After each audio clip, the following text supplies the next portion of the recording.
welcome back on. Welcome back to another week, another edition of the Ursasaurus Cup number 2. welcome. Good to be back here once again for another week of Open StarCraft. And of course, I'm of course just live VIP. With me, I'm joined by these amazing players, these amazing people in the chat as well. I just woke up. It's all good. just woke up bright and early here in Australia. But we have our first series. I apologize for the delay. I apologize for the downtime, but we have now started our first series. We are jumping into our first game, and we are jumping into Crimson Court. And spawning in the top right hand corner of Crimson Court, we have the Canadian Zerg player, the orange Zerg. It is HuShang.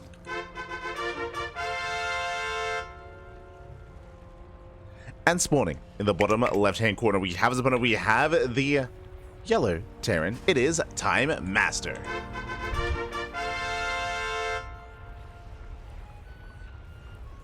So I just attempting to fix up my green screen. It's all good, but welcome back, everyone, welcome back.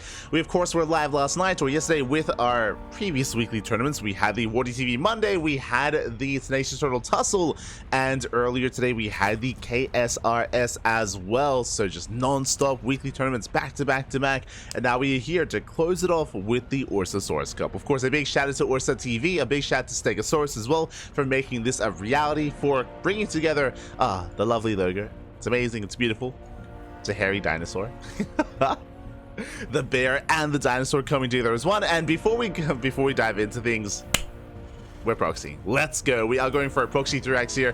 TimeMaster is going for a cheese, going for an all-in. HuShang back at home, going for what looks to be a pretty safe opener, actually. Going for a hatch pull, going for a delayed gas geyser. HuShang is playing it out safe, and despite not really knowing what's going on, and this will work out better for him. Now, as a result, because of the earlier spawning pool, that means earlier queens, earlier lings, earlier spine crawlers. Everything can be slightly earlier here. The downside is later link speed, for example, and later tech, but against something like this, I mean, we need those earlier queens. Like, it's going to be a bit of a safer start from the Zerg player, which is going to favor him in this scenario.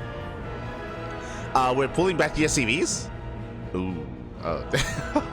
So typically with a proxy 3x, you would go for mass marine and you'd go for bunkers. You'd have 3 SCVs to throw down bunkers here outside of the expansion and to lay siege upon the natural base.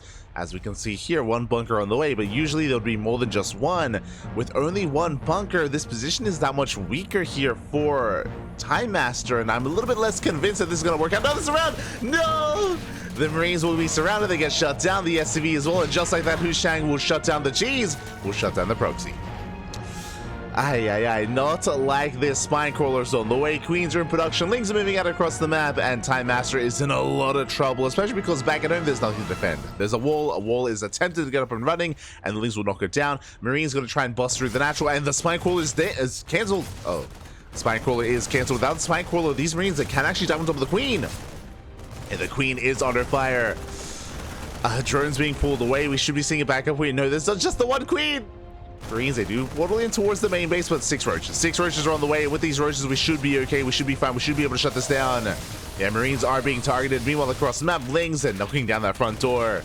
Denying so much mining time. Nice control here out of HuShang. He does save all of his roaches, does pull away, can morph in Ravagers, of course, as well. And he's moving out across the map. His goal here is to bust into the main to end the game. Once again, a risky maneuver, considering there's nothing at home to defend, but we have another roach in production. A little bit supplyable to Overlords on the way. And again, we're denying so much mining time here, we barely have an economy to sustain ourselves. And here come the roaches. The roaches are on the way. TimeMaster going in for the second wave, but it's only 6 Marines. Like, barely anything. We'll get the queen, though. Queen goes down.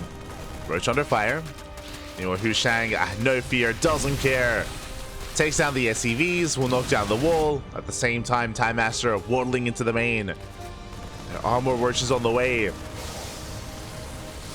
Reinforcements are shut down. TimeMaster down to 8 Marines. And they're falling one after the other. GG gets called, and HuShang will take game number 1. GG. Will take the first game. Not the game that I was quite expecting, I'll be honest, but game nonetheless. GG. GG, well played. HuShang does take a lead in the series. Again, TimeMaster had an interesting build, an interesting cheese and proxy to start things off, but again, not the best execution. When you're going for a 3-racks, you're pretty committed, you're pretty all in, and having those extra SCVs to actually get a bunker up and running is pretty crucial to allow that cheese to work. Without those bunkers, those marines have no sustain. As we saw, the natural base can be quite easily defended without having to deal with that. So GG, well played. HuShang takes the lead, and now we're getting ready for game number 2. Let's go. Let us go. We're going to be loading into Oceanborn as that second game. Meanwhile, when it comes to the rest of the bracket, when it comes to the rest of the tournament, exclamation mark, be in the chat if you guys want to have a look at the bracket yourselves. We will have a gander at the bracket after this series. We'll be catching up on all the updates and all the results, on all the matches coming in. We have some returning players. We have some newer faces as well. It's a very large, very stacked bracket. A lot of players to go through. A lot of players, man. A lot of players. I also apologize for the late start. We were gunning for one series in particular, but unfortunately there was a walkover. Unfortunately, the players, or one of the players, wasn't able to show up in time. So because of that, we had to find a backup series instead, and we found it. And here we go. Spawning in the top left-hand corner of Oceanborn, we have the Canadian Zerg player, the blue Zerg. It is HuShang. And spawning in the bottom right-hand corner, we have the yellow Terran player representing clan HFE. It is TimeMaster.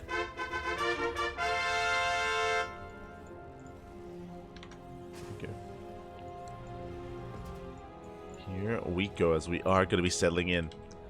To have HuShang going hatch first once again. Last game was hatch into pool, and I would not be opposed to another safe opener with a pool before gas geyser, especially considering the kind of cheese that we saw in the last game. We of course know that TimeMaster is going for a Rax expand standard opener out of our Terran player, but HuShang, again, playing safe against an otherwise unknown is a wise thing to do at times. We'll see if he does go for it. HuShang is just droning on up. Ooh, this time hatch gas pool. Okay, hatch gas pool, standard opener here from the Zerg player. Not going for anything too safe this time. Feeling, I'm sure, maybe a little bit more confident after the first game. Back at home, TimeMaster opening up Rax double gas. Ooh, okay. Speaking of standard, this is anything but. Double gas opener out of TimeMaster typically leads into a faster factory. It leads into one base play. So very aggressive, very committed here. It's going to be a very delayed expansion for TimeMaster. Tech Lab's on the way. No factory yet. We could see maybe a second Rax, a third Rax, factory to starport into 111. TimeMaster has options here, and I'm curious if he's going to be rushing to something like Stim. Okay, Concussive Shell is going to be Marauders and Concussive Shell. This, we'll see. So rushing into Marauders with Concussive Shell, this is a build against Protoss and against Terran. The reason for this is because Marauders, they're not just they're slow, but also other bonus damage to armored units. They can shut down Stalkers quite well, gateway units. They can shut down, say, Cyclones or additional Hellions or mech-based units in TvT. Against Zerg, they're good against Queens, but they're not so good against Lings. This could maybe be the beginning of a one-base all-in with Marauder Hellbat. That would make sense. You can do that off of 2 bases, though, a little bit more cleanly off of 2 bases, and the Overlord already confirms. The Overlord saw the Marauder, saw the Tech Lab on the Rax as well. HuShang is fully aware of what's going on, and he's going to be safe to drone up a little bit, but he does have to respect the fact that this is a one-base all-in. But yeah, so typically Marauder or Hellbat... Wait, add-on swap? Okay, tank? Marauder tank? I mean, that's... Oh, Blue Flame? He's cooking, papi. let him go. Cyclone? Okay, Cyclone and Blue Flame. Okay, this kind of makes a little bit more sense. Overlord will get a full scout there. Overlord confirms the starport, confirms the Rax, confirms the Tech Lab researching as well. So HuShang sees and confirms that it should be something like either a Macville accelerators or this new Cyclone upgrade. Hurricane engines, that's it. Hurricane engines or Blue Flame. But upon seeing the Marauder, Blue Flame would make the most sense. Again, Marauders are weak to Lings, so Hellbat's Marauder makes the most sense when it comes to an all-in, but it's still getting underway, and we have a safety Roach Warren back at home. HuShang, again, playing very safe, droning up, has a Roach Warren. Cyclone is revealed, and we get eyes on the Tech Lab Banshee, or it should be Banshee play from here. I was gonna say or BC, but the Fusion Core would have already begun by now. So it's a bit of everything. Tank? Okay. And Fusion Core. Fun fact, we're going to be very strapped for cash here. This is very gas intensive. If we're going for Blue Flame plus tanks, plus a BC as well, and the reason why I said that I assumed it was going to be Banshee, not BC, is because you actually can't start the Fusion Core until the starport is done, so usually you have to be on top of that as soon as possible. Our last Fusion Core started afterwards. It was a little bit more delayed. It's all slowly coming together here, but no. Basically what we're seeing is that all HuShang has to do is just chill, just drone up, make sure he doesn't overreact. He's getting spores in all of his bases. I mean, for all HuShang knows, it is going to be Banshee. He didn't confirm the Fusion Core, so he's getting ready for that. More queens all the way, more drones, and HuShang should be fine. The downside for what our Terran player is doing, and I understand some of the logic here, like this all can kind of piece together. The downside is that we're stuck on one base. We don't really have the economy to sustain all of this. You can see here, even going for another add-on swap, even though the Fusion Core is done, we don't have a BC on the way. I mean, we can't really afford much at the moment. Going into Cyclone, even though we researched Blue Flame, going into another... oh god, let's look away. let's look away. It's fine, buddy, it's fine. You know, back at home, HuShang, double, okay, for a moment there I thought it was double Spire. I was like, wait, what? Spire's on the way. I love the placement of the Spore. This is designed to protect the Spire from BCs, so very cute placement here from HuShang. We'll keep the Spire safe and sound. We have extra Spores being thrown down as well, so extra safetiness here from HuShang.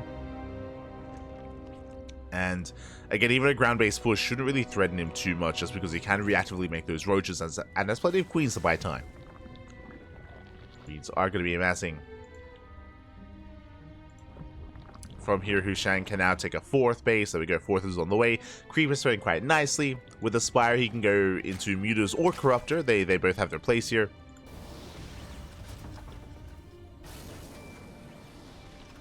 I mean, Corruptors wouldn't be as ideal. I mean, in his mind, he's assuming that there are going to be BCs or Banshees because of the Tech Lab. But little does he know that we didn't make anything. He's crazy.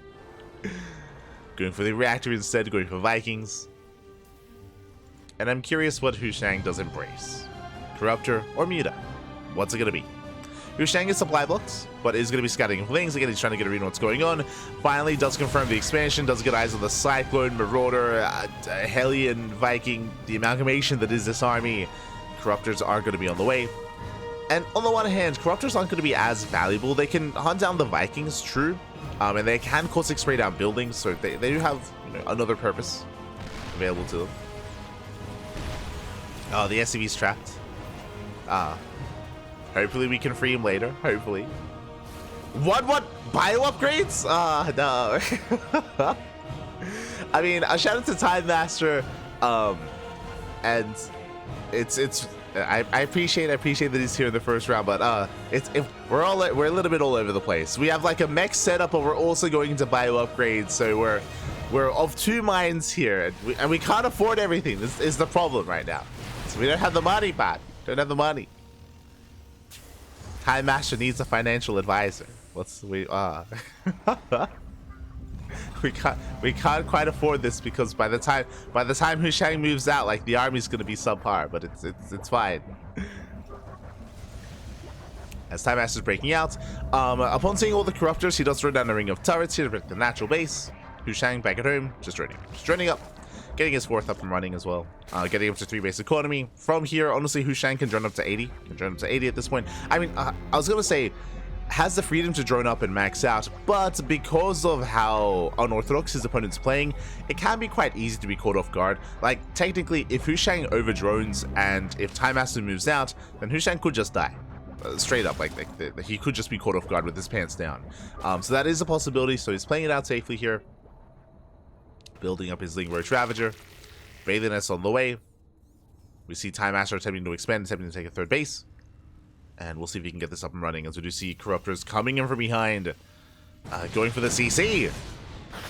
Oof. And they will focus it down. At the same time, the main army does hit the third. and should deny it. First Liberator goes down, second Liberator as well. I mean, breaking this position is not going to be as easy. There are tanks here sieged up in the back line. HuShang has to back off, but he did kill the command center. Brought down the natural. And from here, can reinforce, can shut down the cyclones, the tanks, and everything else. And sure, there's some tanks in the back line, but alas, HuShang has just out-traded and taken down most of the main army. There's only a handful of units left. And even though HuShang cannot push into the natural, has done more than enough. And now can back off, remax, rebuild, settle into more lings. Rather just pushing forward, they take down the first tank. And GG gets called. It's just a little bit too much to handle, and HuShang will take the series 2-0. GG.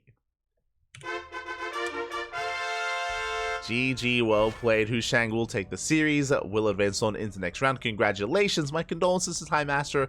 What I will say is that the initial build in game 1 wasn't too bad whatsoever. TimeMaster going for a proxy 3x Marine, outside of not having the extra SCVs for bunkers, like, I mean, it was a pretty, it was a build for the most part. Like, it's what we even see at some of the higher levels of play. Unfortunately, game number 2 did show maybe some of the inexperience of TimeMaster, but I would love to believe that, especially if he's a little bit more active in the online tournament scene, can refine himself over time. We're just a little bit, it felt like a little bit scatterbrained, like a little bit just investing in too many directions instead of hyper-fixating and focusing in a singular direction instead. Because of that, TimeMaster, I mean, he was investing in BCs that never came to fruition, into Concussive Shell, into Blue Flame that never came into fruition as well, into 1-1 Bio after a Mech Star. Like, it was just a little bit all over the place. But with a bit of direction, I'm sure can improve. And yeah, look forward to maybe seeing him later on in the future. But for now, congratulations, HuShang will advance on, and the question becomes, who will he face off against in the next round?